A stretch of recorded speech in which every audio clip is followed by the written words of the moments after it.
សៀមមិនថែមបុតជប់បាញ់មួយខែបានបញ្ចប់កងទ័ពថៃពន្យល់ពីស្ថានភាពព្រំដែននៅតែស្ងប់ស្ងាត់ថៃប្រកាន់ខ្ជាប់យ៉ាងតឹងរឹងចំពោះកិច្ចព្រមព្រៀងបុតជប់បាញ់ទោះជាយ៉ាងណាក៏ដោយកម្ពុជានៅតែបន្តផ្ដល់ព័ត៌មានចោទប្រកាន់ប្រឆាំងនឹងប្រទេសថៃបញ្ជាក់ពីការប្រកាន់ខ្ជាប់នៅសេចក្តីថ្លែងការណ៍រួមកងទ័ពត្រូវបានដាក់ពង្រាយនៅក្នុងតំបន់គ្រប់គ្រងអាចកែសម្រួលទីតាំងទឹកដីនិងអាចដាក់កុងតេន័រ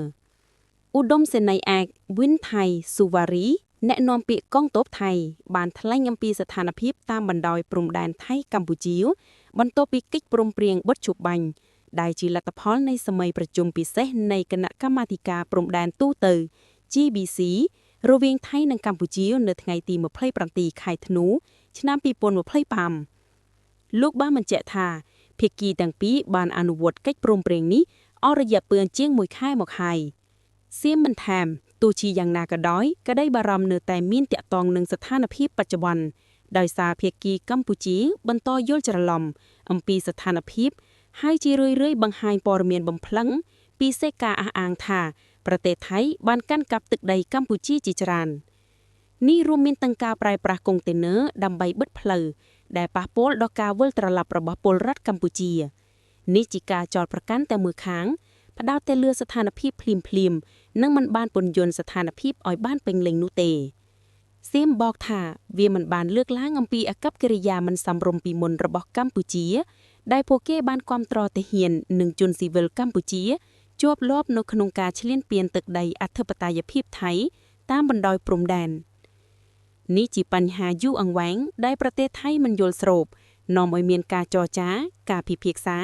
និងការតវ៉ាដោយសន្តិភាពទោះជាយ៉ាងណាក៏ដោយកម្ពុជាបានប្រឹងកន្តើយចំពោះកិច្ចខិតខំប្រឹងប្រែងទាំងនេះហើយមិនបានដោះស្រាយបញ្ហានេះបច្ចុប្បន្ននេះការប្រើប្រាស់អាវុធនិងប្រតិបត្តិការយោធារបស់កម្ពុជាប្រឆាំងនឹងប្រទេសថៃនៅក្នុងតំបន់ជាច្រើនបានបង្ខំឲ្យប្រទេសថៃសងសឹកដោយអាវុធក្នុងក្របខ័ណ្ឌនៃច្បាប់អន្តរជាតិនិងគោលការណ៍ការពារខ្លួនដូច្នេះយើងកំពុងឆ្លៀតឱកាសនេះដើម្បីរៀបចំតំបន់នោះឲ្យដូចដែលវាគួរតែមាននៅក្នុងក្របខ័ណ្ឌនៃច្បាប់ថៃនិងអន្តរជាតិយើងបញ្ជាក់ថាតំបន់ដែលស្ថិតនៅក្នុងការគ្រប់គ្រងនិងការឃ្លានមើលថៃនៅពេលបច្ចុប្បន្ននេះសុទ្ធតែស្ថិតនៅក្នុងក្របខ័ណ្ឌនៃកិច្ចព្រមព្រៀងដែលត្រូវបានចោទបញ្ជាក់នៅក្នុងមាត្រាទី2នៃសេចក្តីថ្លែងការណ៍រួម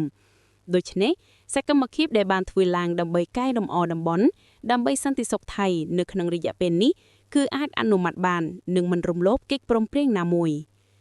សំខាន់ជាងនេះទៅទៀតតំបន់ទាំងអស់ស្ថិតនៅក្នុងការគ្រប់គ្រង